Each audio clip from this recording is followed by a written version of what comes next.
네, 하이트 진로와 이 화물노조 갈등이 폭발 직전입니다.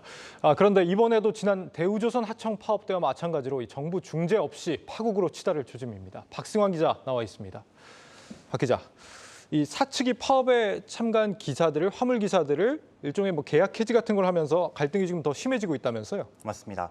오늘도 관련된 문제로 협상이 벌렸지만 빈손으로 끝난 것으로 확인이 됩니다. 예. 하이트진로 관계자에 따르면 수양물류와 화물노조는 사태 해결을 위한 교섭을 오늘 14시부터 1시간 반 동안 벌였는데요. 파업에 참여한 조합원의 복직 문제나 손해배상 소송을 두고 접점을 찾지 못한 것으로 전해집니다.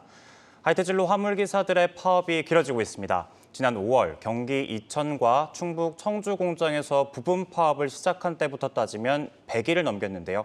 석 달이 넘도록 해결 기미가 없자 노조는 지난 16일부터 본사 옥송을 점거하기에 이르렀습니다.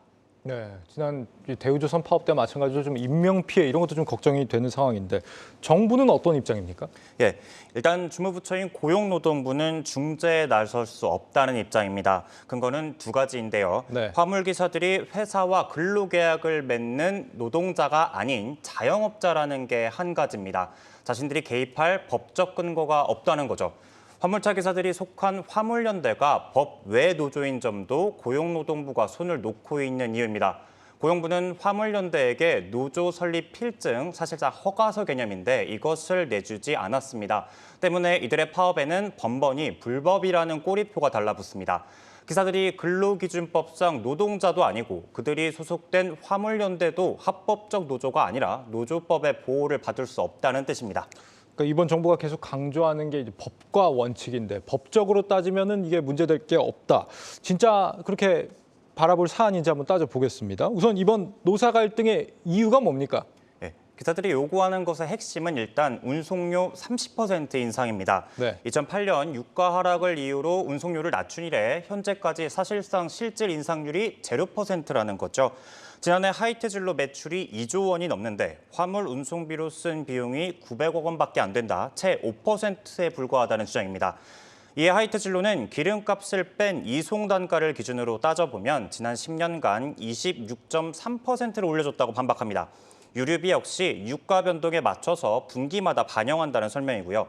올해만 놓고 봐도 이송 단가가 지난해보다 5% 인상됐다며 노조의 주장이 사실과 다르다고 말하고 있습니다. 네. 해고자 복직과 법적 분쟁도 새로운 뇌관으로 떠올랐는데요. 앞서 수양물류는 파업에 참여한 조합원에게 계약 해지를 통보한 바 있습니다. 사실상 해고나 다름없는 사항이죠.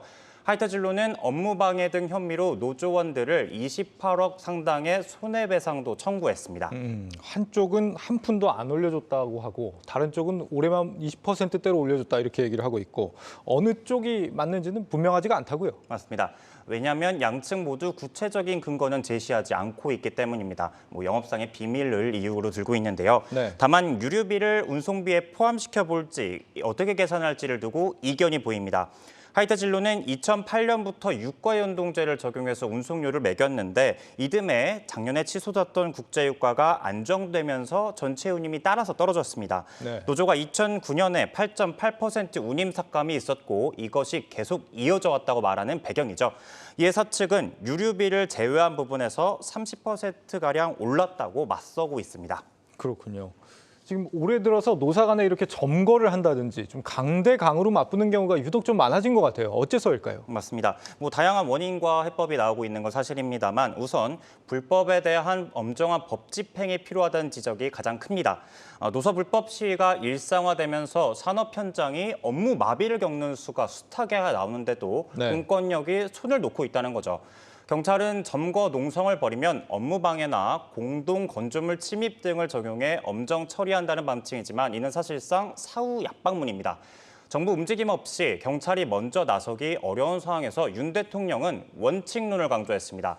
지난주 취임 100일 기자회견에서 대화가 우선임을 분명히 했지만 공권력 투입 가능성을 열어뒀다는 해석이 나오는데요.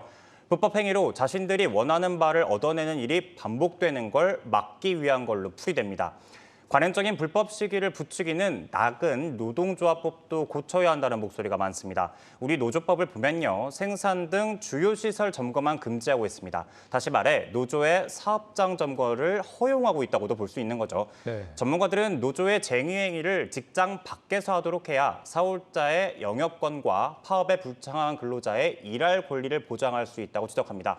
무엇보다도 어림잡아 200만 명 안팎으로 예상되는 특고 노동자에 대한 법적 재정의도 절실한 상황입니다. 지금처럼 자영업자로 볼 것인지 변화하는 시대상에 맞춰서 근로자로 볼 것인지 답을 내려야 한다는 조언이죠. 말씀하신 것처럼 하이트 진로 외에도 CJ 대한통운이나 쿠팡 등 플랫폼 노동자들의 쟁의 행위가 잦아지는 만큼 법 제도를 어떻게 재정비하느냐에 따라서 노사 협상 방향은 물론 정부의 개입 여부도 달라질 수 있다는 의미입니다.